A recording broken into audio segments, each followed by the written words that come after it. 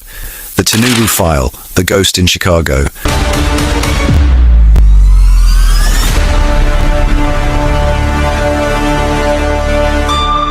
Our first stop is 1990s Chicago. The FBI, DEA and IRS were investigating a massive heroin trafficking ring run by Nigerian nationals. So where does Bola Tinubu fit in? Federal investigators found a ton of bank accounts holding millions of dollars. And according to a sworn statement by an IRS special agent, there was probable cause to believe this money came from selling narcotics.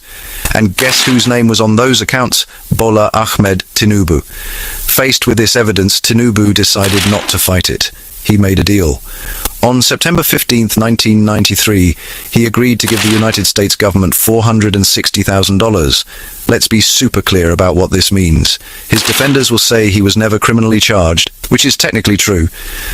The case was a civil forfeiture. It's like the government didn't arrest you for robbing a bank, but they took the $500,000 in cash you had because they traced it back to the vault. A civil forfeiture lets the government take stuff tied to a crime without convicting the person. So ask yourself, why would an innocent man let the government just keep almost $500,000 that they officially linked to a heroin ring? For decades, the full details were hidden.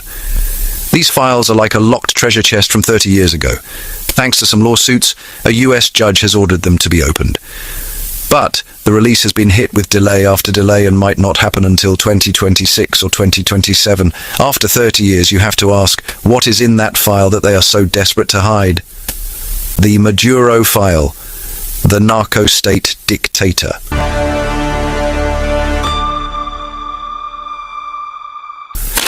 Now we're jumping across the entire Atlantic Ocean to Venezuela, a country run by a man the US Department of Justice has literally called a narco-terrorist. In March 2020, the US unsealed an insane indictment against Nicolas Maduro and his top guys for narco-terrorism, conspiracy to import cocaine, and illegal weapons charges. The indictment says Maduro and his friends were leaders of the Cartel of the Suns. That name is a crazy reference to the sun symbols on the uniforms of high-ranking Venezuelan generals. Imagine if your city's fire department started selling gasoline to arsonists instead of putting out fires. That's what the US government says happened. They claim Maduro turned his entire government into a machine for moving hundreds of tons of cocaine.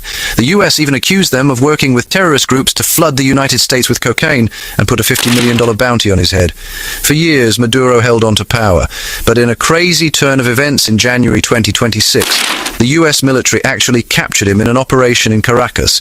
He was flown to the United States to face the charges and pleaded not guilty in a Manhattan courtroom. This is unbelievable. Connecting the dots. The playbook of power.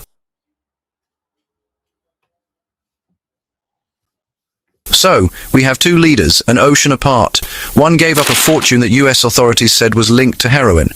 The other was literally captured and charged with being the kingpin of a narco-terrorism cartel. Is this just a crazy coincidence? The establishment wants you to think so.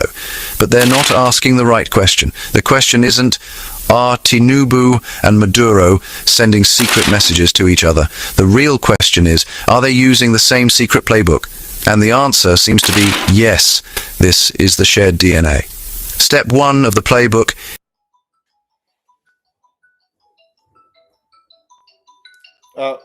Get insane wealth from questionable sources. For Tinubu, it was accounts linked to heroin trafficking. For Maduro, it was allegedly corrupting an entire country to profit from cocaine. We have a caller, I don't know. Let's see what our caller have to say. Hello, caller. Hello, brother. Good evening.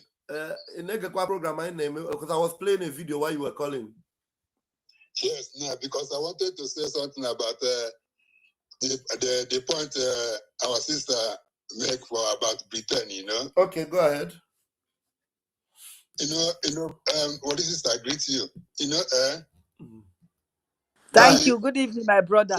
Understand right? Yeah. Britain, if I may say, the Christian Catholic Church, right? Yeah. They are the one that form Muslim. Listen to me. Listen to me. If you go in the scripture, it's in the book of Ezekiel and it's in the Revelation again. Remember the place in the Revelation where they say that a woman that's sitting in the desert drinking wine with a golden cup and supplying her children with oil. You remember? Now, let me explain to you before I drop. That woman go and look at the book of Ezekiel. He have 2 sons, right? And the senior brother, the senior one, he described the way he will know him, the way they dress and everything. He said his first son dressed with purple and gold and this, and the first son is drinking wine during the service in the altar. That is Catholic Church, right? And he said that his second son will say in the desert, dip his feet inside the oil. Right? Now, the only religion in the desert is Saudi. Only religion in the desert today is the Saudi. Where they go to the pilgrimage. Now, how did the woman drink blood now? That blood that he's saying. Every year they went to the Mecca for pilgrimage. And many people died. Many people died there. They call it swan pit. The demons have taken the blood. And he was supplying the children with her urine, that is oil. And he said that his second son, that we driving his car will made with diamond and gold. Go and look at all the cars where Dubai and the Saudi they drive. It's in the book of Ezekiel. Everything is open there. This thing that Britain is doing, they know what they are doing. They are supporting the Muslims because that is why Catholic Church have a reverend sister. They pray chaplet. Muslims have reverend sister. Muslims pray chaplet as well. Okay? So Britain know what they are doing, and then they know where they are going. Understand? Yes. And the man, if you go and look deep, you will see that the first king of Britain and the second king is a Muslim. Go and check. Go and look at this history. Okay. They are Muslim. British monarch, yeah, they are Muslim. Yeah, but that is what I wanted to contribute. So their problem, they bring their problem with themselves because of Biafra. Thank you, Mazi. Ndewo. Thank you very much for your own observation. Quite interesting. Thank you so much. All right, we have a lot. Our Biafrans were very smart and very intelligent. Our brother is exposing in his own level of awareness. So let's quickly get back to this video. The busting of Tinubu and his link with Nicolas Maduro of Venezuela, the drug cartels. Nigeria, of course, Nigeria, you know that you have a drug lord as a president. Now you can see the connection. You can see the reason why Nigerian government, they are not happy of what Donald Trump did in Venezuela. Of course, the next port of call will be Aso Rock if they don't allow Nnamdi Kanu to go. United States with cocaine and put a $50 million bounty on his head. For years, Maduro held on to power, but in a crazy turn of events in January 2026, the US military actually captured him in an operation in Caracas. He was flown to the United States to face the charges and pleaded not guilty in a Manhattan courtroom. This is unbelievable. Connecting the dots. The playbook of power.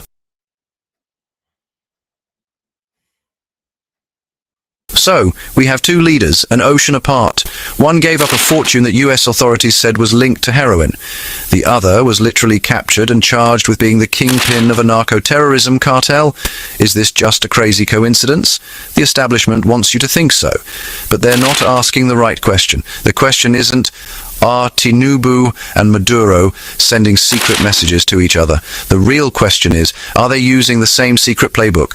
And the answer seems to be yes, this is the shared DNA. Step 1 of the playbook.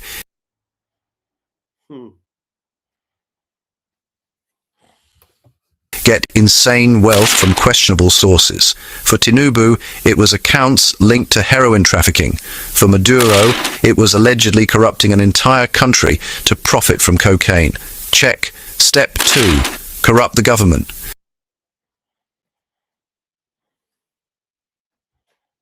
Just like Maduro allegedly turned his military into a cartel, in Nigeria, questions about a leader's past are ignored, while 30-year-old US files are kept secret. The very institutions meant to deliver justice are used as shields for the powerful. Check step 3. Build a myth of being untouchable.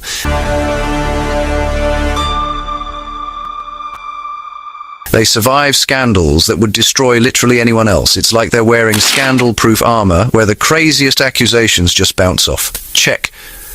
This is the exact pattern that people like Mazi Nnamdi Kanu have been shouting about from Radio Biafra for years. He saw that any system that lets men with pasts like these rise to the very top is completely broken. And for saying this, he is in a dungeon.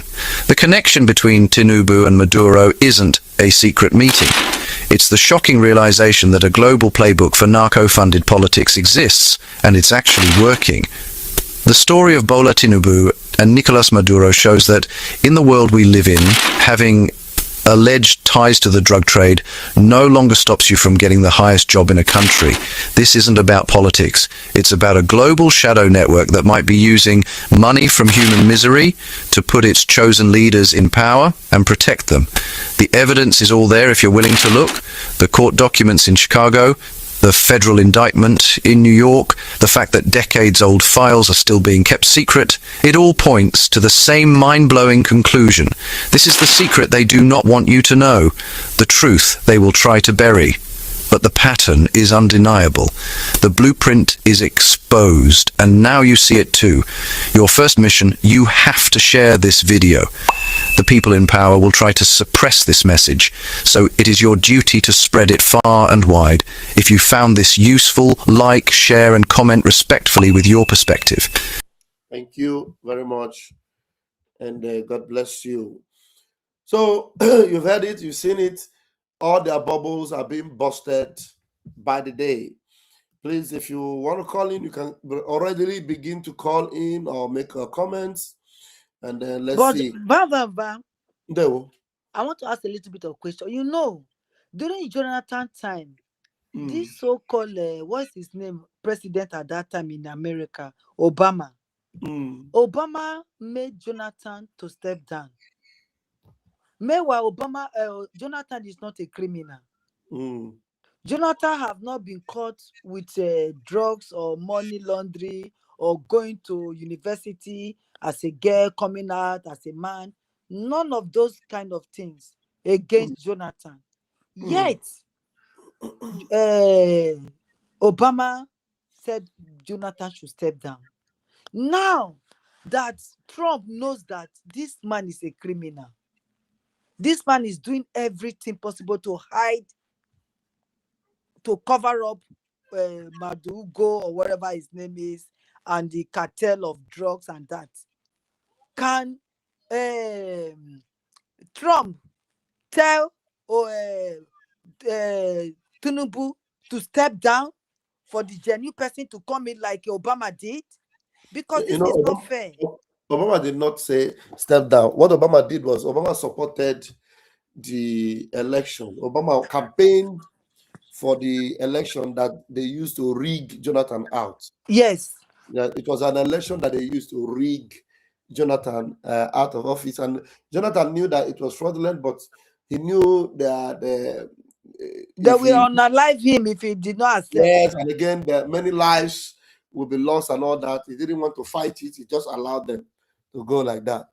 But this time around, it is Nigerians that know what they want. We are not interested in their game of politics, because if we are involved in that now, telling Donald Trump to ask Tinubu to step down, so that he will pick Tinubu the way he picked this man, because they are not making people safe.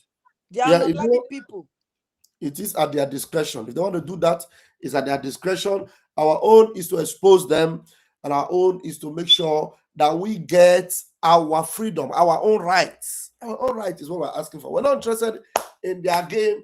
It is Nigerians that are the 250 million Nigerians that this drug launch is over their neck. It is left for them to decide whether to continue to live with a drug lord as a president, or whether to go into a revolution and listen to Mazi Nnamdi Kanu and fight for their freedom. It's left for them. So that is their own business, my dear sister. So we're not going to ask Donald Trump to ask Tinubu to step down. If whatever they are doing, if they refuse to do the right thing, of course, it is left for Donald Trump to know to fight in the interest of the citizens. If they continue to support this terrorism, then Donald Trump should act. Or if they continue to go into fraudulent elections that they never win, and Donald Trump should act. And then people can begin to call for that kind of help. It is left for them. Thank you, my sister, for that question. Yeah. So anybody that wants to call can call, and then there are some videos I might want to play for awareness of what's happening. Allah Ejimako made a statement, because some people are comparing how Nnamdi Kanu was kidnapped from Kenya to what Donald J. Trump did to the illegitimate president of Venezuela. The Allah Ejimako says something. At law, there is a significant difference between what happened to Nicolas Maduro and Nnamdi Kanu. Whereas Maduro is an alien enemy, legally captured, he was legally captured in an act of war. Nnamdi Kanu is a private citizen, illegally renditioned through a criminal conduct by a state. Some of these fools in the zoo, you hear that why are you supporting Donald Trump? What he did to Venezuela? It is the same thing that Nigeria did to Nnamdi Kanu. No. It's not the same thing. That's exactly what Allah Ejimako just explained in his post right here, where you have these pictures of Maduro and Nnamdi Kanu. And then he said, at law, there's a significant difference between what happened to Nicolas Maduro and Nnamdi Kanu. There's a big difference. You can't compare the two. You understand? So he continued to explain. He said, whereas Nicolas Maduro and Nnamdi Kanu, whereas Maduro is an alien enemy, he was legally captured in an act of war. But Nnamdi Kanu is a private citizen, illegally renditioned through a criminal conduct by the Zoological Republic of Animal Kingdom called Nigeria. So you can see that there. And for those of you making that comparison, open your eyes and know that there's no comparison at all. And Nnamdi Kanu was visited by the Jewish leader in Nigeria. And he's a Nigerian Jewish leader visited Nnamdi Kanu in Sokoto prison, and he demanded his immediate release. So this is a good one also. He's going to get the attention of Benjamin Netanyahu to do the needful if they continue to hold Nnamdi Kanu. Benjamin Netanyahu must do the needful, very, very important. So I think that being said, I want to play another video. What sister, please, if you want to make a comment on anything about UK, about Nnamdi Kanu, please go ahead. But I have a load of other videos, but I'm just going to play one because this one is long. This lady here gave very powerful interpretation of what Donald J. Trump is doing and how it impacts both Americans and the world at large. Trump isn't going to Davos to negotiate. He's delivering terms of surrender. His team has already withdrawn from 66 globalist bodies and is tracking the money behind domestic chaos. The reoffensive is underway. This lady is powerful. She has been speaking a lot. I don't know whether I should play that video first or I should. There's so many updates here. There's so many updates here, but let me just play that video.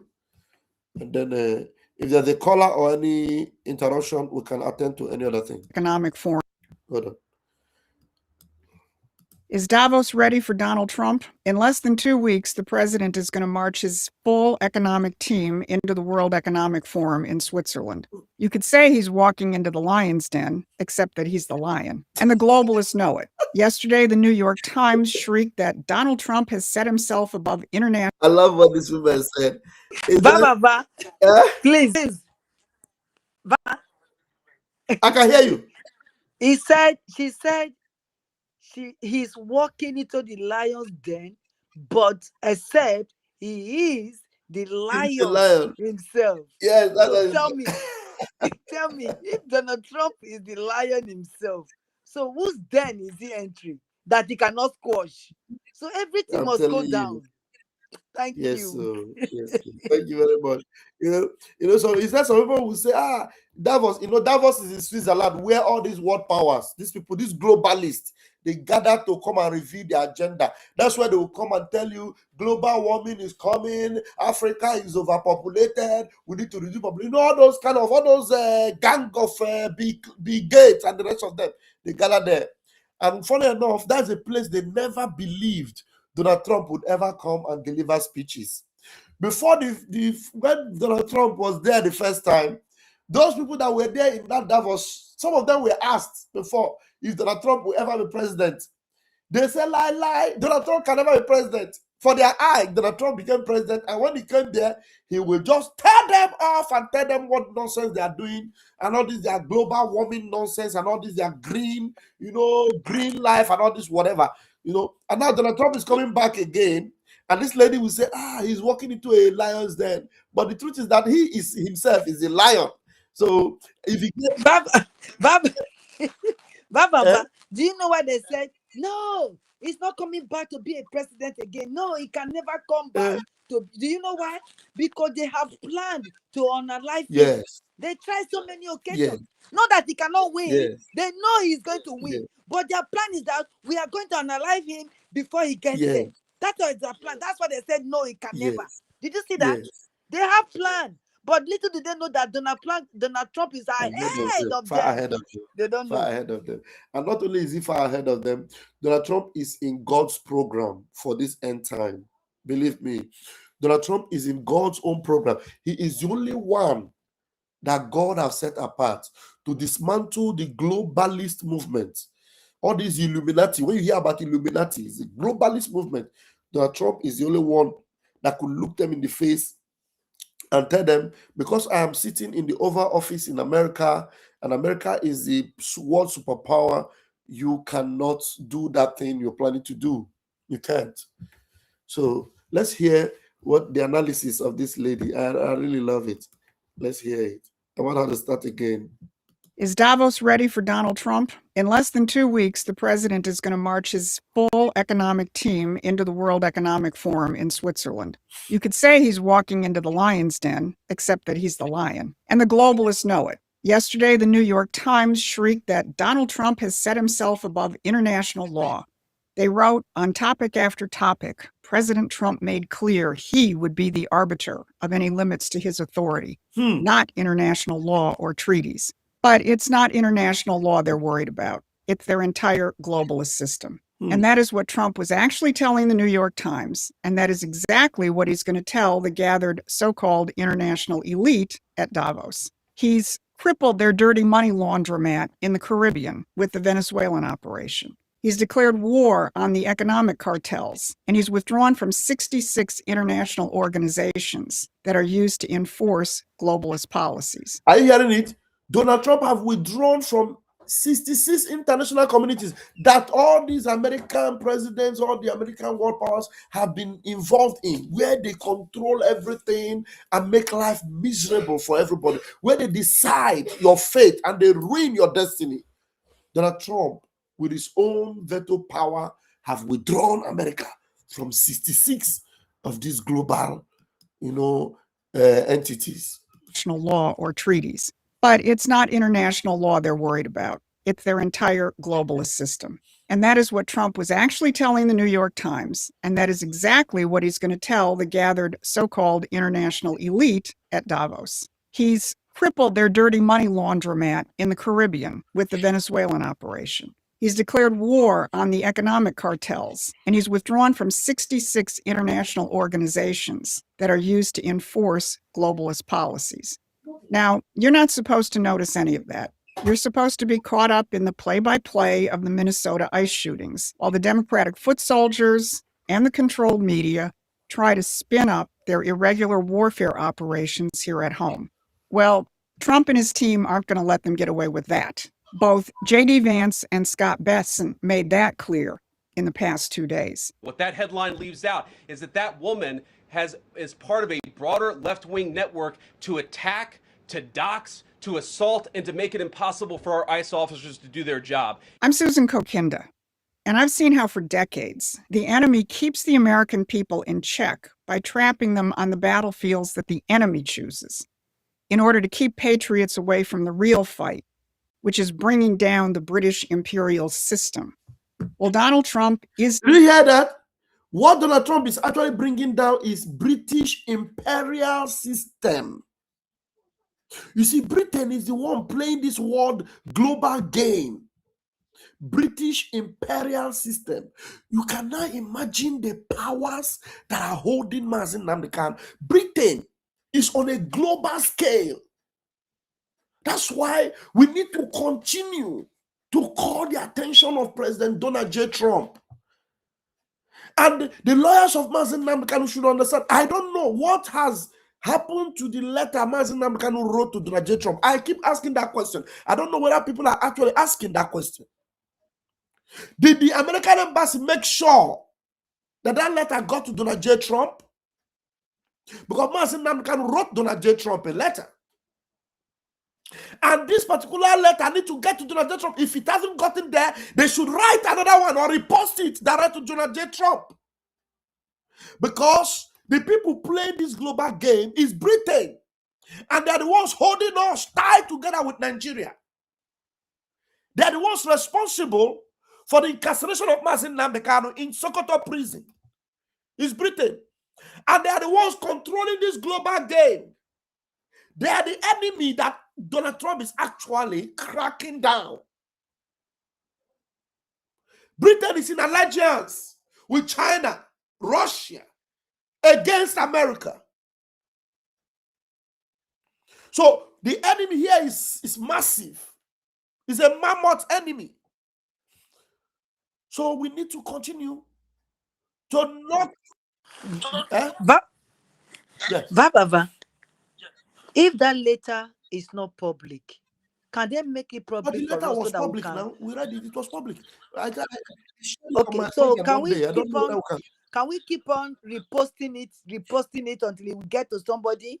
If at all the so-called embassy, the American embassy in Nigeria has sat on it and they are not bringing it out to Donald Trump, we can still do the job. I think they will have to bring the letter out again so that we can do. We need to find out. We need to ask our lawyer Jimako what happened to the message. The message Nnamdi Kanu sent to Donald J. Trump. Yes. Then secondly, again, you know, the reason why Britain is fighting against America now. You know, one time, where the king now, Charles, asked Donald Trump to come. When he came, perhaps, this is my own observation, maybe he refused their terms and conditions of this so-called global whatever, hiding under people's carpet, dealing with the so-called war that they will say is global warming or not global warming. So maybe the king must have tried and lobbied Donald Trump not to do what he's doing. And the guy said, no, this is your cartel. I'm not into it. I want to do the right thing because the children of God are the ones suffering it more. And we have to take this kingdom by force. That is why now all of them are turning against Trump because Britain could not hold him captive. Britain could not bend him. Very well. You understand? Now, when Britain knows that America is not with them anymore, they now turn to Russia and China. You understand? That is what they are doing right now. And we are not surprised. And Donald Trump is not surprised. Donald Trump is telling them, bring it on. We can play the game. That is what we are telling them. Britain is gone. You must withdraw your hand from Biafra. If not, this one. Now, my man, you people will start being a refugee in Biafra land. You'll be a refugee in that place that you just played that tape now. Iran. Where Iran. is that? Iran. You will be a refugee, not just only there. You will be a refugee. Time is coming, and you know the French, they know already about it. Since Burkina Faso left their hand, they knew that hunger is coming. It will only take time. They know the hunger that will hit them. They will stomp. The table will turn around. Thank you, my brother. Thank you very much. Very, very good point you just made there. So I think after I would need to go and look for that post. It won't be far from Aloy Ejimako's handle. I think that letter was openly, posted. We need to go back there, reread that letter again, make broadcasts about it, and also those that have Aloy Ejimako's contact, please get across to Aloy Ejimako. Find out from him what happened to the letter that you sent through American consulate to the President of the United States of America. What happened to that letter? Nnamdi Kanu did not just wake up to write a letter. He was led, inspired by Chukwu Abiyama to write that letter. So I don't know what has happened to that letter, and I don't know if they are actually pushing to make sure Donald J. Trump responds to that letter, at least acknowledges that he has received that letter. To acknowledge that he has received that letter, and it is important if it is made openly, better, or at least the acknowledgement will be important, because one of the House of Rep that in their sitting when they were calling for this investigation into what's happening in Nigeria, one of them actually cited Nnamdi Kanu's predicament in Nigeria, which was very, very important. It was a highlight that was very, very important, which I posted on my X, and I said people should keep making that video go viral, because that particular point about the case of Nnamdi Kanu that is our own concern. Nigeria can burn for all I care. Nigeria can rot. We don't care. In fact, that's what we want. But all that concerns us is our leader, Nnamdi Kanu, coming out of that their useless, hopeless dungeon, and then spearheading our return home to Arochukwu. Then let's continue to play this video. Is part of a broader left-wing network to attack, to dox, to assault, and to make it impossible for our ICE officers to do their job. I'm Susan Kokinda, and I've seen how for decades the enemy keeps the American people in check by trapping them on the battlefields that the enemy chooses in order to keep patriots away from the real fight, which is bringing down the British imperial system. Well, Donald Trump is taking that system on, and if that's the fight you want to be a part of, I need you to hit the like, share, and subscribe buttons so we can stay in touch and we can expand our reach on YouTube. Here's what we're going to cover today. How Trump is going to deliver the terms of surrender at Davos, that the Trump administration has already taken a direct strike on 66 transnational organizations, and how Treasury Secretary Bessent is bringing the fight right home here in Minnesota.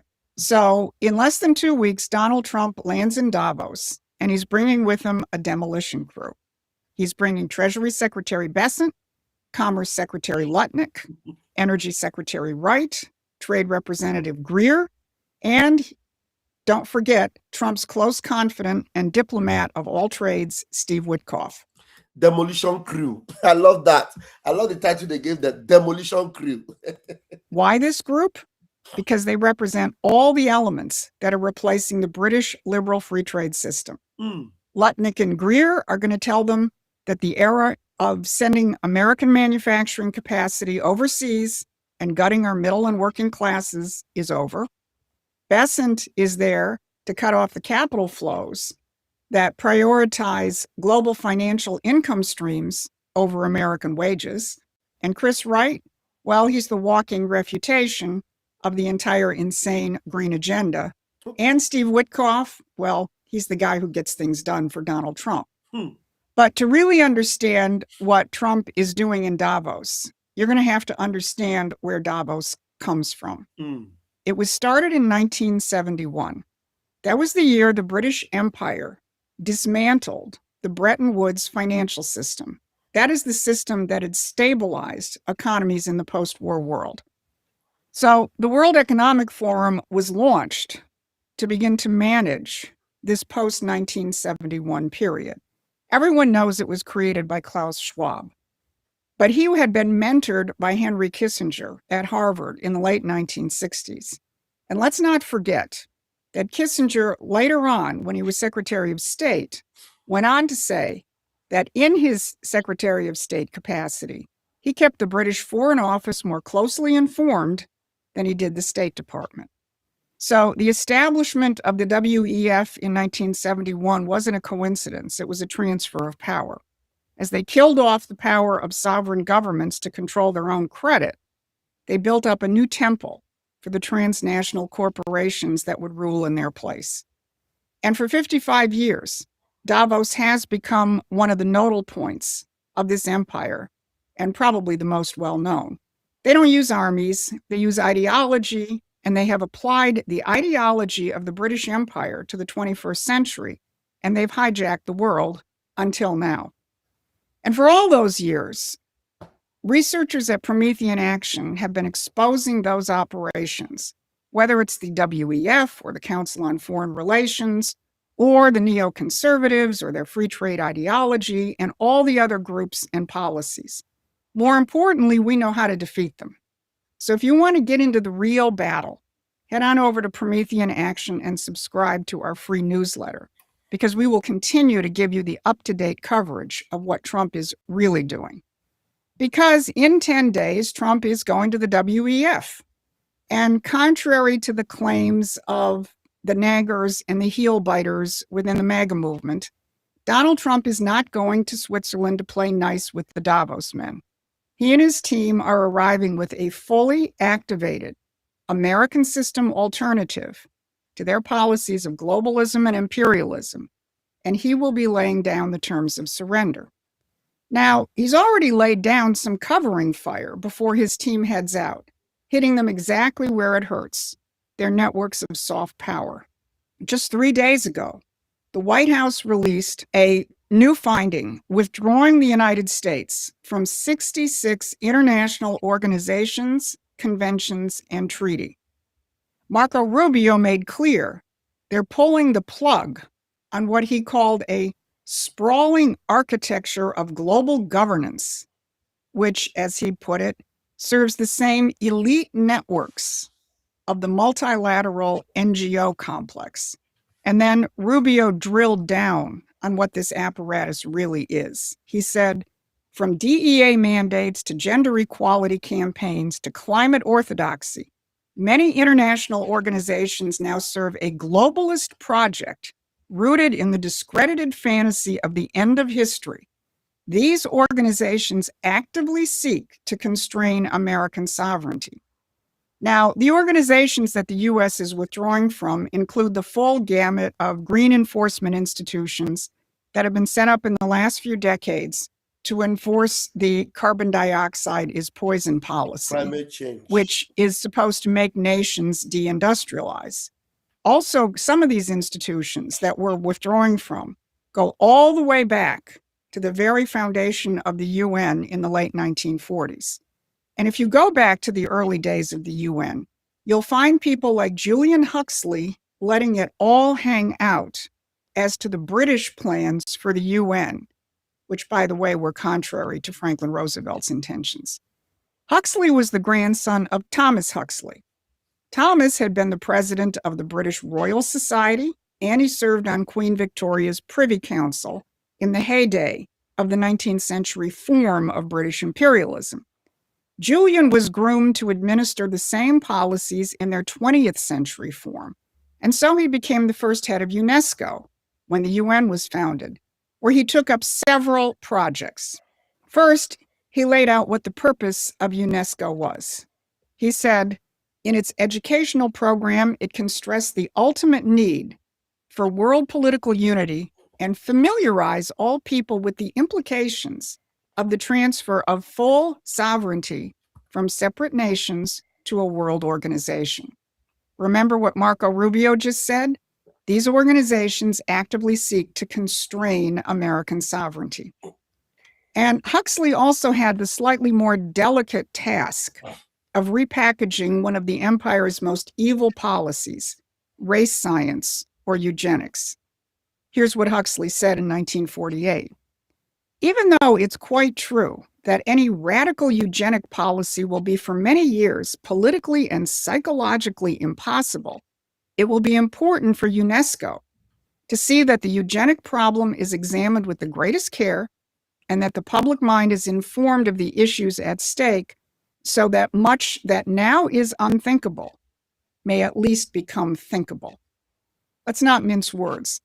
Huxley is saying Hitler gave eugenics a bad name, and we have to reframe it in the post-war world, and we're going to use these institutions to do it. So Huxley and many of the other card-carrying eugenicists became founders of the environmentalist movement, which ultimately metastasized into the green fascist organizations that the Trump administration just shut down.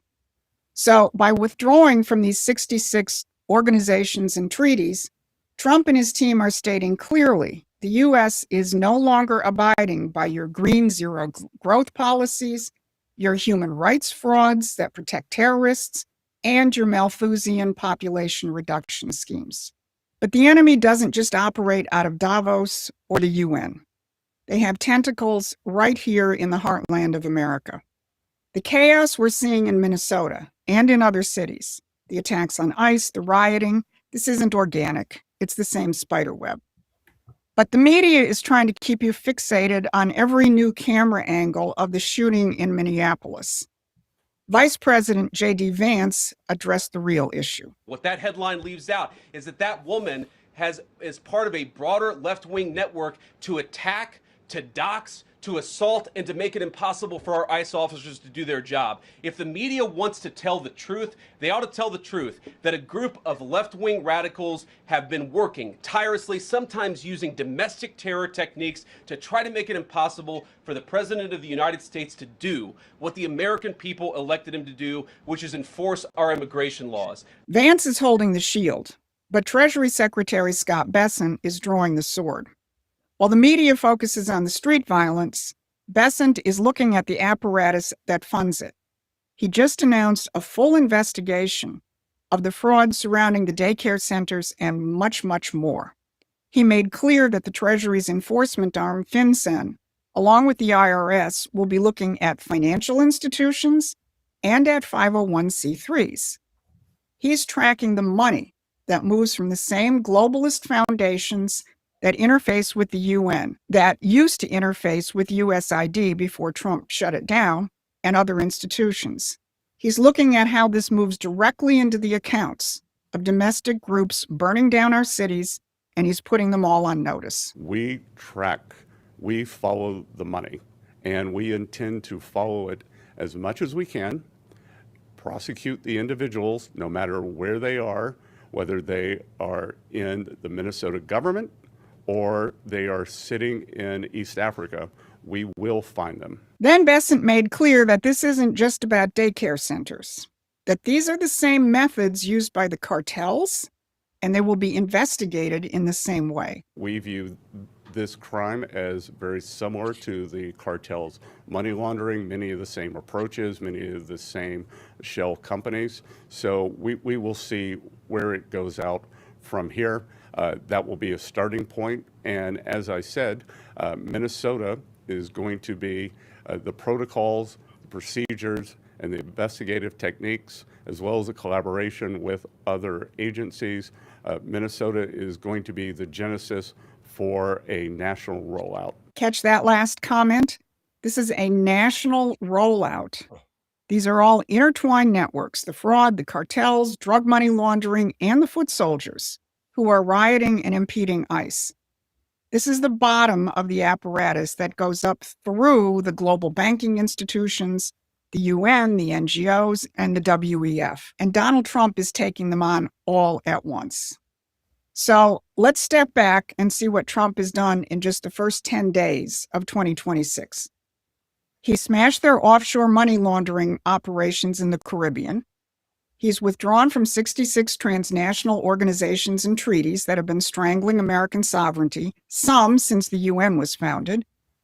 His Treasury Secretary is now following the money right into the NGOs and the 501c3s that fund the foot soldiers attacking our law enforcement agents on American streets. This is a coordinated strike on every level of the spiderweb, from Davos to Minneapolis.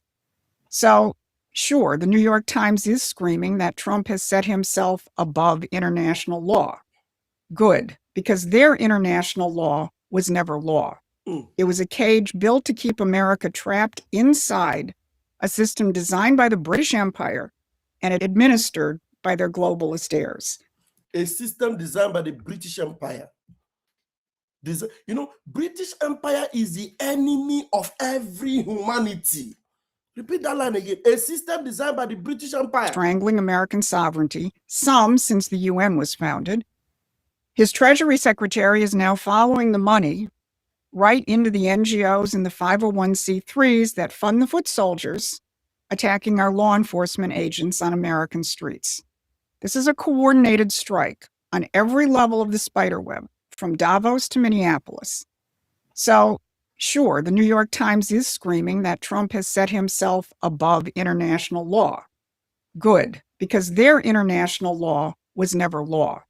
It was a cage built to keep America trapped inside a system designed by the British Empire and administered by their globalist heirs.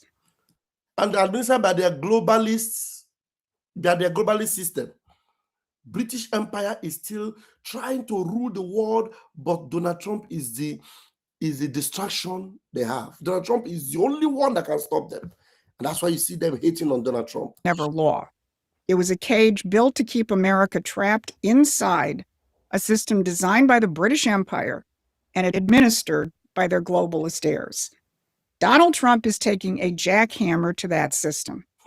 So if you want to stay focused on this, not the play-by-play distractions, but on the strategy to win the real war, then join us at Promethean Action. Get our free newsletter or become a paying member or a contributor. We need more people on the real battlefield mobilized to win this fight. Ndeo, thank you very much. How many of you are aware of what happened to Chimamanda Adichie's son in Lagos, Nigeria? Nigeria happened to her. Nigeria happened to Chimamanda Adichie. And that's the last video I'm going to play. If there's any contribution, I will now open it for anyone to make. Chimamanda Adichie, she has been trying to speak about Biafra, about Nnamdi Kanu sometimes, and about her people. But this time around, Nigeria happened to her big time. Her son, she lost her son in Nigeria. Let's bring that video, and then from Don Azar's analysis. This is more reason why, if there's anything Chimamanda should be concerned more about, is the freedom of Biafra, and for us to have our own freedom. Because if we do, our health system will be top notch. This kind of a thing will not be happening. The way she lost her son. Let's listen to Don Azar's analysis. Hello, you are welcome to this class. In this class, we're going to look at how our sister came to Nigeria with a baby to celebrate Christmas. Now, call the commot without the baby. And the matter, now big us come this class. Happy Sunday. Let's get started. Now, she be this. As you can see, Chimamanda Adichie accuses Lagos Hospital of negligence over death of toddler son. So you can see, medical negligence killed my son in Lagos Hospital. Chimamanda Adichie. So you can see, author Chimamanda Ngozi Adichie's family accuses hospital of negligence over sons. As you can see, we are going to read from Arise News. It is not a fake news. According to Arise, they don't say they don't contact the writer and confirm say na she write am. So we go read that from here. But as they read them, if we see big medical word when layman no go understand, we go break am down. Okay? We go see wetin she experience. She thought say my son will be alive today if not for an incident. Wetin be incident? A serious and unexpected medical event that went wrong. As you can see, no be she write this one. No. Now me pull this one so that you go understand this particular one. Okay? The pikin for they alive today, but it call Apple say one incident call Apple for one hospital where she carry and go for Nigeria. And she called the name of the hospital Urake Hospital. And the date where he carry and go now 6th of January 2026. According to her, we were in Lagos for Christmas. She know they stay for Nigeria. Now writer where they stay for America. Very popular writer if you don't know her. Come bring her family, herself and the husband and the children. Say a pikin where they call Okanu had what we first thought was just a cold. They think in a code, but soon the thing come turn to serious infection. Infection na illness where it come by harmful germs where they spread inside body. Okay, and he was admitted into one hospital where they call Atlantis Hospital for Lagos. She thought say he was to travel to the US the next day because of the sickness. That was January 7th. Remember, this thing happened for 6th of January. And this journey where they won't carry the pikin go, so the pikin cannot just go with the parents. They call arrange traveling doctors where go follow the pikin as they go back to America. They go take care of her. And the hospital where they won't carry and go for America, now they call John Hopkins Hospital. And a team of doctors, they wait for them for there, say bring your pikin come. And this hospital they Baltimore for America. Now big hospital, world class hospital, they popular where they won't carry the pikin go. This hospital they sabi take care of complex cases. Okay, before we continue, look to understand the meaning of lumbar puncture, because now one of the things where they request from they be this why they did Nigeria. Wait till be this. It's a medical test where we say they will put needle for your back down here, your back. You can see it's a medical test where a needle is carefully inserted into the lower back to collect fluid from around the spinal cord to check for serious infections. As you can see, this is this woman's back, abi.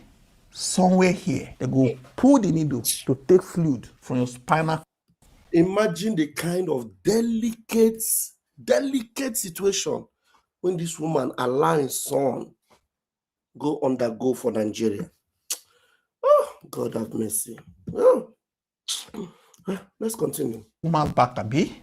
Somewhere here, they go pull the needle to take fluid from your spinal to do some testing.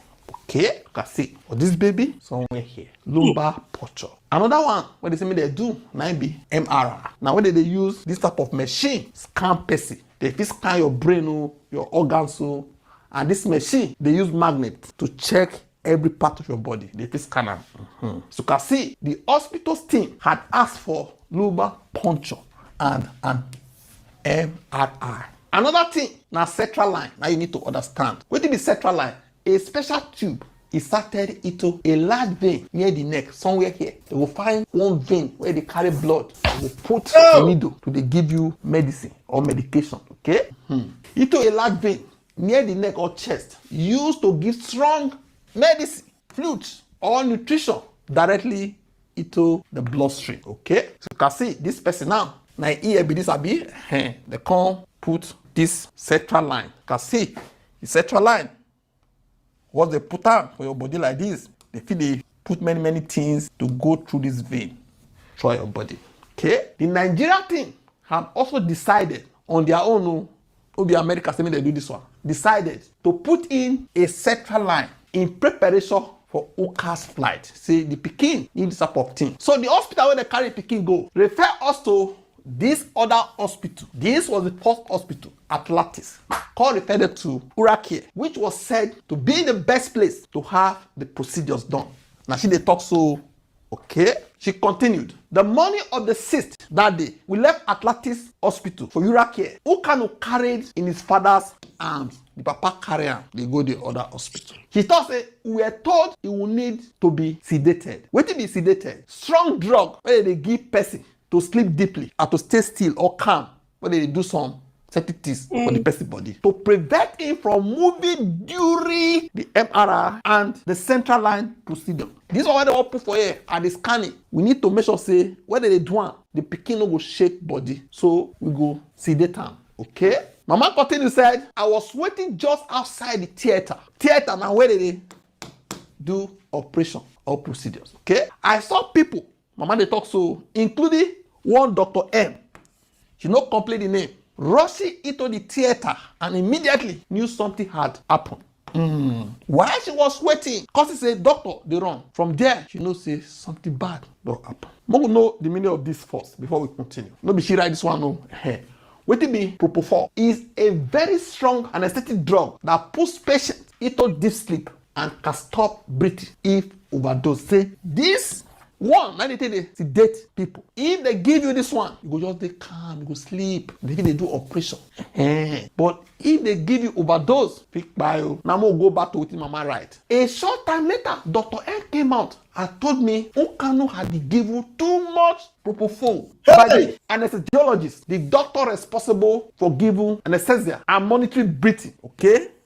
Dr. Enko dey tell her say, doctor, when they say make put the pikin to rest, give her that drug so that the pikin go rest, they go do wetin they want do. The doctor give am overdose o. Hey! I had became unresponsive say, your pikin no dey move again o. Wahala don gas o, and was quickly resuscitated. Say they revive am o. But suddenly, Kanu was on a ventilator. Say immediately after they revive the pikin, they come put ventilator for pikin so that go fit dey breathe, and he was intubated. What is that? A plastic tube to push through his mouth into his airway to keep him breathing. Okay, the ventilator get wetin they go put for the pikin mouth or anybody so that the pikin or whoever that is using it go fit dey breathe. They can't do one to the pikin so that the pikin go fit dey breathe. A place in the ICU. They can't put am for ICU, intensive care unit. The next year ahead, say wetin she call here again. Now that the pikin get seizures. Pikin when they put ventilator, say the pikin get seizure. Wetin be seizure? Seizure na no seizure. The next one she hear, they say pikin don get cardiac arrest to heart wahala. That is the heart before the blood begin. All this has never happened before. Say all this what they tell us so never happened before they come to the hospital. That overdose don scatter everything o. Some hours later, Kanu was gone. Say pikin. It turns out that Kanu was never monitored. So what she call it a discover. They no monitor the pikin. After being given too much chloroform, see they no monitor the pikin. The anesthesiologist had just casually. Oh my God, my God, my God, my God. Ah, God. Do you know, wait, I'm still going to play this. Do you know, I've been to hospitals. I've seen babies. When they put you through this procedure, they will have to put some of these their gadgets on your finger, on the baby, or on the leg, on the finger. The computer will be moving every minute. It will be moving to show that the baby is stable. Any small movement that is not regular, they will arrest it immediately. That's what they do here. When my wife was having my son, I was there. The thing was, they put the on her hand, on her stomach, to even be monitoring the movement of the child in the womb. They will know. Everything, when I come out, they say, the baby is okay, everything is okay. They will tell you the breathing rate of the child. This one I'm picking with their womb, and the one with their side. If they treat small picking, they put them for hand. They put them whether for a leg. That thing, they will monitor from screen to know what thing they happen, to the breath rates, the heartbeat, everything. They go overdose this picking. Zoological Republic of Animal Kingdom. Animal Kingdom. Even the best that they have is a death trap. The best that they have is a death trap. You can imagine. Do you know that the best of the best doctors are already out of Nigeria? The best students. They can pay the devil. So the leftover in Nigeria are the quacks you have. Those are the ones that are. Hey, boy, and you see the name of the baby, Nkanu. So it reminds me of if you take the N away, the name of the boy is Kanu. If you take the N away, the little boy's name is Kanu. Oh, Chineke Nnamo, Debuole Nwa. It turns out that Kanu was never monitored. So what she call it a discover. They no monitor the pikin. Yes. After being given too much chloroform, see they no monitor the pikin.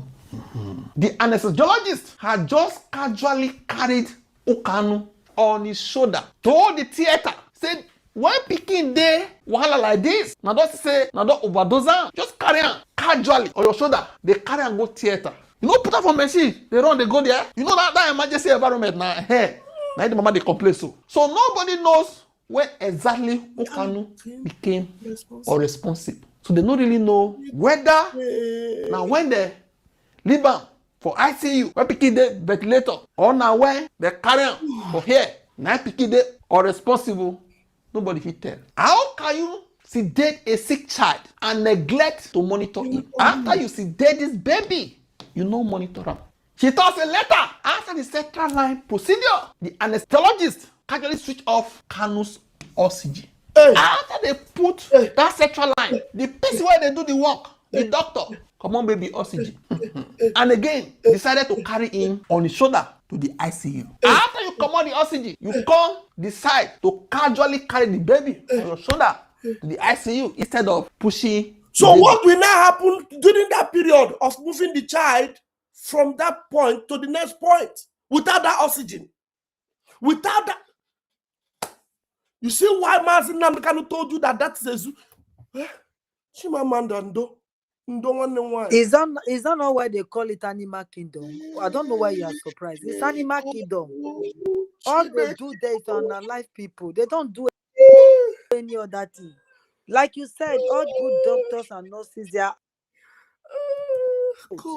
not there anymore. So what all those people they are, are nurses. You understand? Nobody is checking them out. Nobody is doing anything. You understand? So that innocent boy or child, Nigeria has happened to him.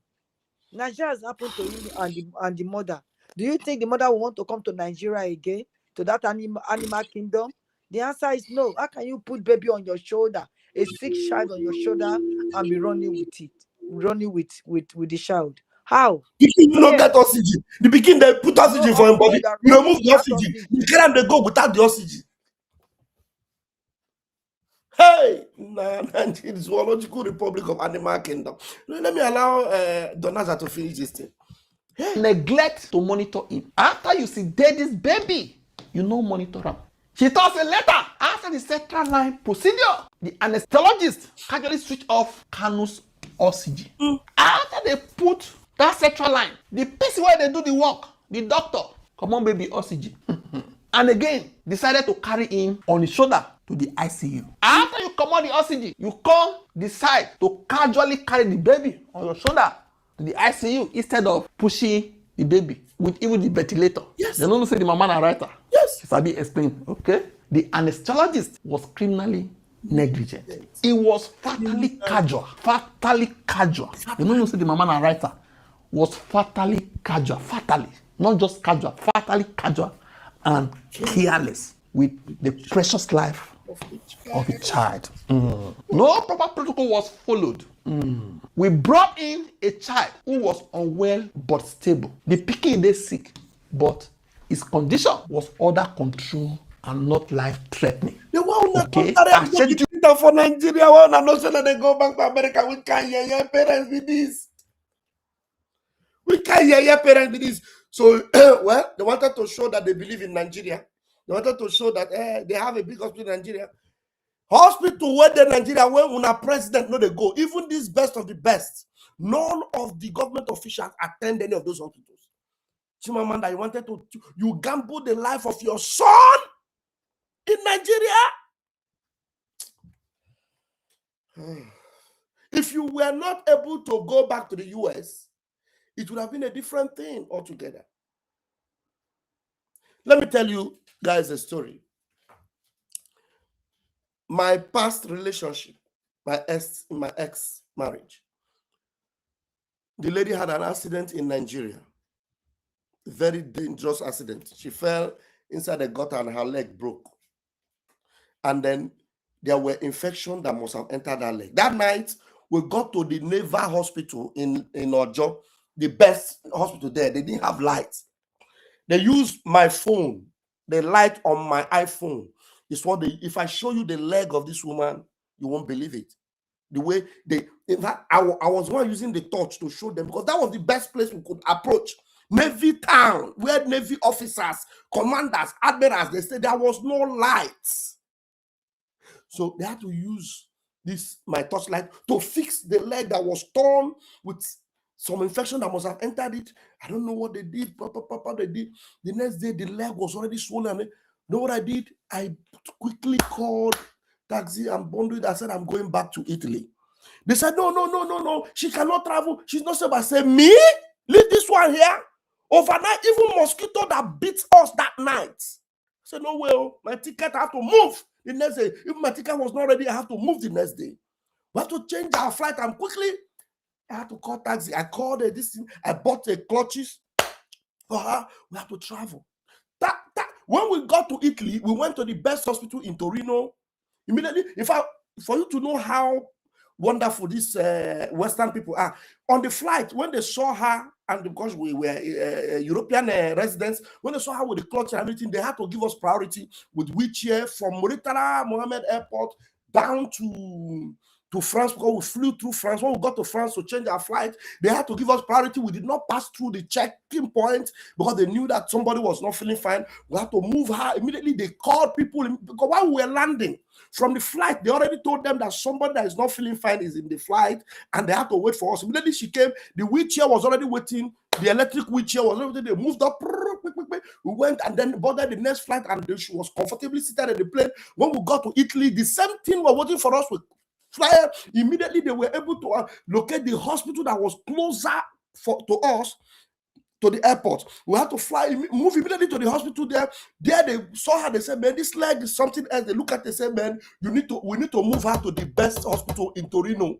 This is what they were telling me, that no, they will take care of it here. They have to sedate her and they have to look it because she cannot travel. I said, if I leave this woman here, she go die. My spirit just told me, if you are just the savior of this woman, if you leave her here, you own don't finish. That's why I take package. As we reach, we move her straight to ICU in Torino. They call it ICT hospital in Torino. We got there. When they saw this leg, they took X-ray. They told us that, thank God we came on time, because there was already some bad things happening to the leg. The thing was already going fast to her heart. They said if we didn't come, the infection was already almost cutting the leg, or almost going close to the heart. In less than 48 hours, so the infection went already entered our bloodstream. In less than 48 hours. Because what did they do for that hospital when we go? They cut the skin when the leg breaks. They cut them. The hospital, they were asking us, who cut these things? We said, I told them at the hospital. They said, what? Because those skin they cut off, they shouldn't have cut it off, because all they needed to do was to clean it up, dress it, because they would have need those skin to cover that place. What they now needed to do was to cut part of the skin on her lap to cover those skin that those bastards in that Navy hospital was tearing out with their knife. And they had to put one machine on her leg. They call it excavator. I was removing all the infection on the leg. She was in that hospital for almost 2 months. And when my doctor and our family doctor, when they called, I told her, this man here, she is your, after, if you say you are a Christian, you are Jesus, you serve Jesus. They told her after Jesus that she should know that I am the second God that she have. Because if I didn't bring her, that her leg, they would have cut it off. If I didn't bring her on time. So Chimamanda had the opportunity, a stable child, to fly him immediately. If you don't have the opportunity, then you can leave your luck to God. Do you think that those are these politicians that travel to America, to UK, to all these places, they know that the system they have in Nigeria, that they made to remain in Nigeria there, all those lack of medical care and everything, they know it will not be able to save them. That's why you see them traveling to France and traveling to all these places. So if this little boy was stable, Chimamanda took a gamble. She took a risk of allowing her own son, to be in that condition, to be treated there. It was terrible. Okay, let me play this to the end so that there's anybody that has something to say. But Nigeria should not happen to you this way. This is not good. Who was unwell but stable. The pikin dey sick, but his condition was under control and not life-threatening. Okay? I scheduled to travel the next day. We came to conduct basic procedures, routine medical steps, not dangerous surgery. And suddenly, our beautiful little boy was gone forever. It is like living your worst nightmare I will never survive the loss of my child. We have now heard about 2 previous cases. He say, why did they mourn so? People don't tell them. Things like this are up for them before. Exactly the same thing. Of this same anesthesiologist where he do this work. Of doing what? Of overdosing children. Why did Iraqi allow him to keep working? Mama they ask, one as they allow him to work. After I know say this man don't buy some babies. As you can see, President Tinubu commiserates with Chimamanda Adichie on sons dismissed. So President Tinubu can only commiserate with you to make it look like you're important. It is just like the devil. President Tinubu commiserating with you is like the devil commiserating with you. President Tinubu, my brother, to next, Chimamanda made a bloody hell of a mistake. They never knew it would turn out that way. How would they not know? How can you bank your trust and hope on Nigeria? It is when you don't have any option left. When you don't have any other option left, because your own leaders there, they don't leave their option to Nigeria. Even though they can afford that money, that particular money they pay in the hospital, they don't leave it for their option.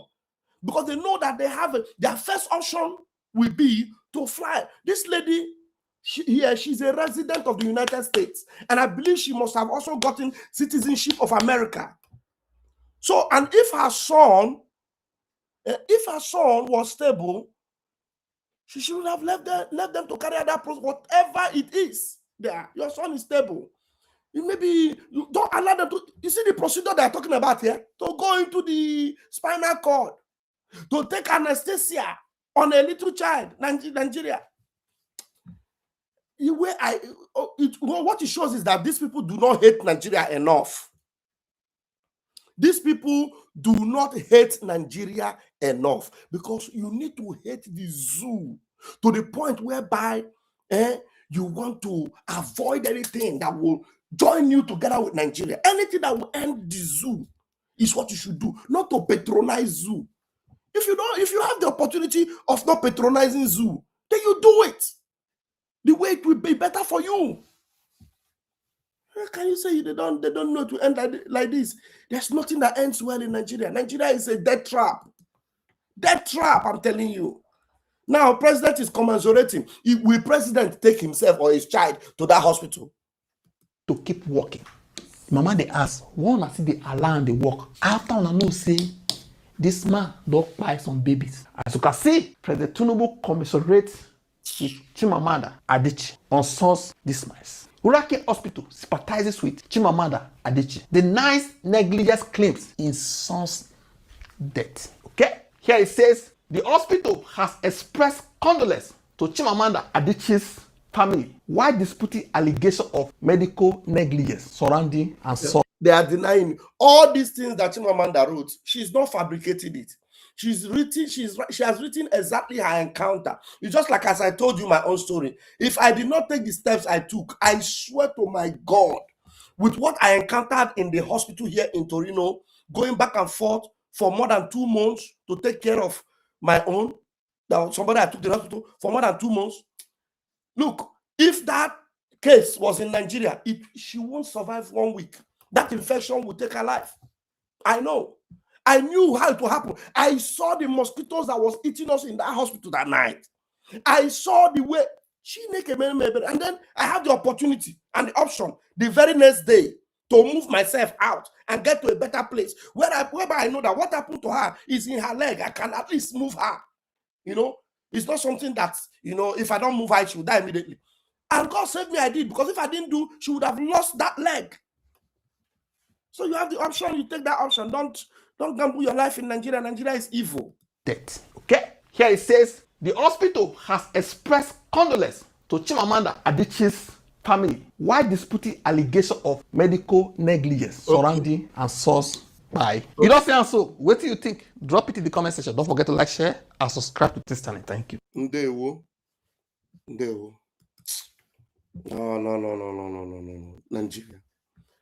So you need to hate Nigeria enough. In fact, this should make her open another chapter on Nigeria. As far as Nigeria is concerned, the negligence the denier is another thing that should open her eyes, you know, to demand for an end to Nigeria. Because if Biafra is allowed to go, and then we have the best and the best in Biafra land, this lady will not carry her son to a Nigeria hospital. She is from Biafra land. She won't even be spending her Christmas in Lagos. She'll be spending her Christmas in Nnewi, in Iguacha, in Onitsha, in Okigwe.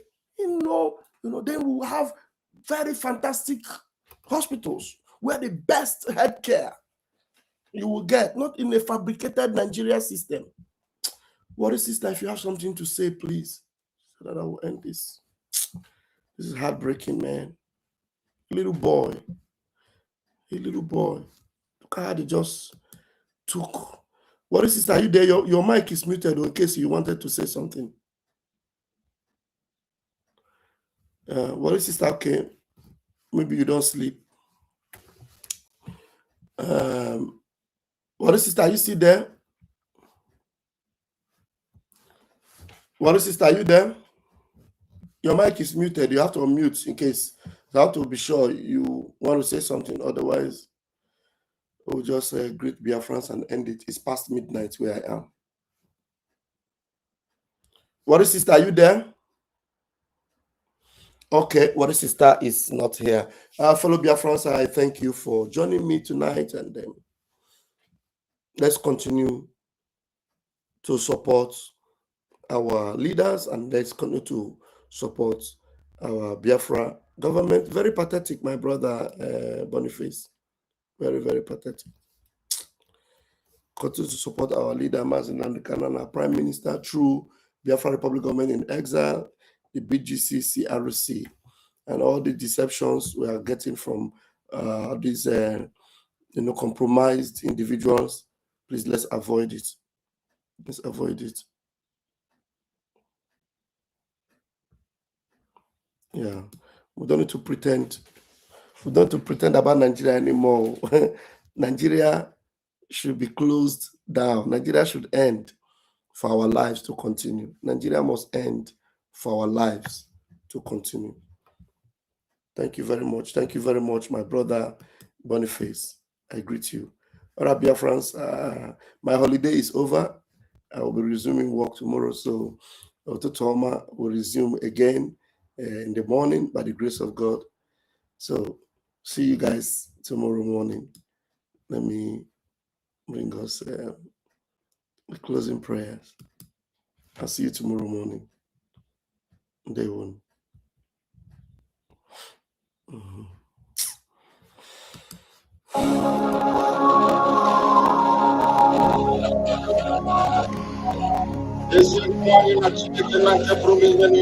ezi onye nwe anyị na Chineke nna nke pụrụ m ihe niile, Chukwu okike abịa ma bụ onye anyị na-efe na-agọzi aha nsọ ya, onye ọbụla anyị ya na-achị, onye ọbụla anyị ya bụ ọka aka ụbọchị ndị ka anyị na-etinye eze ebube dị ngọzi, mmalite na ọgwụgwụ ndị gboo wee gụọ ga-ebido onye nwe ụmụ gị wee gbakọọ n'ụwa niile ewere ozi ọma nke gị onwe gị n'ezi ha.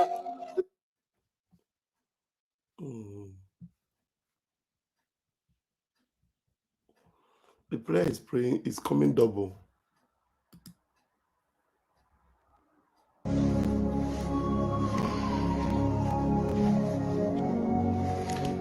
ezi onye nwe anyị na Chineke nna nke pụrụ m ihe niile, Chukwu okike abịa ma bụ onye anyị na-efe na-agọzi aha nsọ ya, onye ọbụla anyị ya na-achị, onye mmụọ na mmadụ na-erubere isi, onye ọbụla anyị ya bụ ọka aka ụbọchị ndị ka anyị na-etugha eze ebube dị ngọzi, mmalite na ọgwụgwụ ndị gboo wee tụọ oge ebighị ebi, onye nwe m ụmụ gị wee gbakọọ n'ụwa niile iwe nara ozi ọma nke gị onwe gị n'ezi ha site n'ọnụ mmadụ dị ndụ na nke ebere dị ngọzi. anyị wee na-asị na onweghị ihe ọbụla nke anyị onwe anyị bụ n'ihi na ọ bụ anụkpa ahụ sọsọ ka mmadụ dị ndụ bụ, ofu ụbọchị anyị ga-anwụ, maka na okwu nsọ gị na-adịgị ma ruo mgbe ebighị ebi, n'ihi na okwu gị niile ga-abịarịrị na mmezu. Ọ bịa mere Biafra ga-eji wee bịa na mgbe nke anyị wee na-akpọkụ gị wee na-arịọ gị na-asị lekwa ude nke anyị na-asụ n'akwa nke anyị na-ebe ka o metụta gị n'obi. Onye nwe m na Chineke nna nke igwe, biko dịka isi wee napụta ụmụ gị n'ọbụ n'Ijipt gotu wee wezuga ụmụ gị bụ ndị Biafra mgbodo ekwensu bụ zuu nke mmadụ dị ndụ kere, anyị wee na-aja gị mma na-asị gị n'ime ọnọdụ anyị anyị ga-ekele ha nsọ gị wee nye gị nsọpụrụ n'ụtụ na-eji ama mgbe niile n'ihi na anyị enweghị chi ọzọ ebezuga gị anyị nwe anyị anaghị efe arụsị ọbịa mere iji wee na-agọzi nsọmụkwụ anyị niile ọbịa mere IPOB ji wee gbaa mgbọrọgwụ n'ụwa niile anyị anaghị atụ egwu mmadụ dị ndụ anyị wee na-eto gị eze ebube dị ngọzi sị gị biko gbatara anyị ọsọ enyemaka ọ bụ naanị gị bụ onye anyị refe nwanya kpụ isi ala nye ka i wee napụta ndị gị n'ọbụ nke ekwensu anyị wee na-enye gị ofe na nsọpụrụ na ija ma na-asị lekwa ka ndị iro anyị niile ka kasị wee baa ha ọnụ ha wee daa hapụ ikuni ọzọ obodo ekwensu bụ zu ala nwekwa n'iyi eze ebube dị ngọzi anya ọnwa anyị bụ ụmụ gị wee na-akpọkọ ha nsọ gị na-asị na enweghị chi ọzọ egwezuga gị anyị wee na-aja gị mma wee na-eto gị na-asị onye kere ihe niile kere eke mana onye kere na n'otuto niile na nsọpụrụ niile na ịja mma niile site n'ebighị mara onye bi ka na-arịọ gị ise.